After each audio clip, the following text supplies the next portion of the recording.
Assalamualaikum, salam hormat. Saya Haris Ashraf Hasnan dan ini merupakan cerita di sebalik berita. Selain daripada kami membawakan kisah wartawan kami yang berada di lapangan, berkongsi cerita mereka, pada masa sama kita juga melihat kepada isu-isu semasa. Kita ingin memahami dari segi suara rakyat dan juga bagaimana isu-isu ini dipandang dari segi para cendekiawan dan juga bagaimana isu-isu ini boleh diatasi dengan cara yang baik. Tapi untuk waktu ini saya nak bawakan cerita berkenaan dengan pengeluaran khas KWSP. Mungkin ramai yang telah pun sedia maklum bahawa proses kredit RM10,000 maksimum RM10,000 berdasarkan nilai permohonan yang dipohon oleh pencarum akan mula dikreditkan mulai hari ini dan ianya diawalkan 2 hari ataupun 3 hari awal diikutkan pada asalnya pada 21 hari bulan, tetapi mulai hari ini telah pun mula dikreditkan dan bayaran wang pengeluaran khas kumpulan wang simpanan pekerja KWSP yang mula dikreditkan hari ini sebenarnya sudah pasti memberi kelegaan kepada banyak pihak. Dan tinjauan Esro Awani di bangunan KWSP Alostar mendapati lebih 300 individu memenuhi kawasan bangunan berkenaan pada 4 jam terawal pengoperasiannya. Dan selain mahu menggunakannya sebagai modal permulaan perniagaan, ada juga yang merancang untuk membina rumah baru selain membantu keluarga masing-masing. Kita dengarkan perkongsian orang ramai. Saya ingat duit ni kali ni saya nak buat niaga. Untuk niaga pasal apa, dulu saya ambil umur 50 pun ada duit sampai 20,000 tapi PKP langsung tak boleh buat kerja apa. Saya heran PKP dulu 2 tahun habis 20,000. Makan saja nak buat kerja tak boleh. Terik ni dah kerajaan dah bagi luluskan nak 10,000. Saya nak buat untuk meniaga pula. Niaga apa, Bang? Macam buah-buah, saya selalu duduk jual buah lah. Macam durian, rambutan. Lah, modal untuk niaga. Kan hari ni start kan kredit. Mereka bagi tarikh. Mereka bagi tarikh mungkin dalam 22 hari bulan lah. 22 hari bulan. Buat apa tu kak duit tu? Duit tu untuk tambah-tambah belanja lah. Sebab kan hari tu tak boleh nak berniaga apa semua kan. Beli-beli barang apa semua macam tu lah. Niaga apa kak? Ni kedai makan. Susah sikit lah sebab apa hari tu kan dengan orang tak ada apa semua, dengan penyakit, dengan kedai tak boleh buka sampai lama mana kan. Masalah sikit lah. Memang kita susah lah. Susah, duit pun tak berapa ada. Nasib baiklah ada ni KWSP ni bagi kan RM10,000 ni.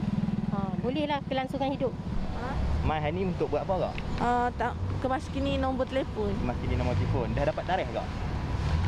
Dapat tarikh apa? Untuk kredit masuk akaun tu? Tak lagi, belum. Tak dapat tarikh lagi lah. Jangkaan kak rasa bila hujung bulan ni kot no? InsyaAllah lah. Mudah tak tadi? Proses dia? Mudah sebab kios dia banyak kan, cepat lah. Okey kak, mereka kata duit RM10,000 ni kak nak buat apa ni? Yang RM10,000 ni? Kalau boleh nak buat lah bina rumah. Bina rumah awak no. Macam mana kita panggil apa? Sebelum ni kak ada minta yang mula tu? Minta juga tapi minta sikit-sikit je. Okey, yang mula tu berapa kak? Mula-mula bayar yang tertunggak lah. Nak bantu family. Sebab saya pun nak tunggal anak seorang. Okay. Saya ada adik-adik lain lah. Sebab mak pak saya pun dua-dua je kilang kan. Okey. So mereka pun duduk rumah asrama dekat Perak. Saya duduk sini, saya duduk kantor. So saya nak buat duit tu untuk duit simpanan untuk beli buat rumah. Dan pastinya pelbagai reaksi yang kami perolehi dan banyak macam cerita yang dikongsikan oleh mereka. Jadi saya nak bersama dengan Profesor Madya Dr. Irwansyah Zana Abidin, Ketua Unit Pendidikan Risiko Ekonomi dan Politik UUM. Dr. Irwansyah, terima kasih kerana sudi bersama dengan Esro Awani. Kalau kita dengarkan tadi, ada macam-macam hasrat ataupun keinginan mereka, apa yang ingin mereka gunakan. Ada nak membantu keluarga, ada yang nak memulakan perniagaan, membayar hutang dan sebagainya. Jadi dalam situasi ini, bagaimana kita ingin memahami dengan Syawal menjelang tiba, bagaimana kita nak memahami bahawa contoh RM10,000 yang kita terima itu, bagaimana boleh kita salurkan wang itu, penggunaan apakah yang wajar dilakukan oleh mereka yang membawa keluar pengeluaran khas tersebut, Dr. Irwan? Ya, pertama sekali terima kasih Syaf kerana menjemput saya. Okey, kita perlu faham bahawa kemudahan ini adalah kemudahan yang keempat yang telah pun kerajaan benarkan. Okey, jadi ini adalah yang keempat. Okey, jadi sebelum ini dah ada iLestari, iSinar, iCitra. Okey, jadi walaupun ini duit individu, jadi memang terpulanglah kepada mereka untuk nak menggunakan wang ini. Tapi bagi saya, kita perlu faham bahawa apakah objektif kemudahan ini ataupun skim ini diperkenalkan. Okey, jadi saya berpendapat bahawa tujuan utamanya adalah untuk meringankan beban dan juga untuk memudahkan masyarakat untuk kembali pulih akibat daripada selama 2 tahun kita telah pun berada pada PKP. Okey, ekonomi terjejas teruk, dari segi kelangsungan kehidupan pun terjejas, sumber pendapatan pun banyak yang telah mendapat kesan yang negatif. Juga disebabkan oleh baru-baru ini berlakunya banjir teruk. Jadi bagi saya kita perlu melihat kemudahan ini dalam konteks perancangan jangka masa pendek lah, sebab kita tahu dan saya yakin dan saya pun mungkin berharap ini mungkin adalah pengeluaran yang terakhir lah, kerana kita tahu KWSP ini adalah tujuan dia adalah untuk simpanan hari tua. Jadi kalau kita lihat dalam ucapan yang amat berhormat Perdana Menteri pun semasa melancarkan skim ini pada 16 Mac lepas, yang amat berhormat Perdana Menteri pun merayu kepada pencarum, okey, supaya mengekalkan simpanan itu kecuali betul-betul memerlukan, okey, dan melakukan pertimbangan yang sewajarnya sebelum mengambil keputusan untuk menggunakan kemudahan ini. Jadi dalam konteks itu saya fikir kita perlu berhati-hatilah untuk kita nak menggunakan kemudahan yang telah pun diberikan ini. Ya, Dr. Irwan, dalam konteks ini, bagaimana kita ingin memahami dari segi keutamaan? Pertama, kita tahu Aidilfitri menjelang tiba. Pada masa sama, ada yang melihat bahawa pembayaran, maksudnya menyelesaikan hutang, contohnya hutang dengan bank itu perlu menjadi keutamaan. Ada yang menyatakan bahawa kenapa perlu nak menyelesaikan hutang dengan bank sedangkan ianya boleh dilakukan penstrukturan, dan itulah gunanya ada hutang dengan bank itu supaya prosesnya itu ianya dapat membantu kita untuk masa ke hadapan dan juga kita dapat mengawal penggunaan kredit dan sebagainya. Mungkin Dr. Irwan ada pandangan melihat kepada keutamaan yang perlu diberikan, terutama mungkin perlu lebih berhati-hati dalam konteks menjelang Syawal ini, Dr. Irwan.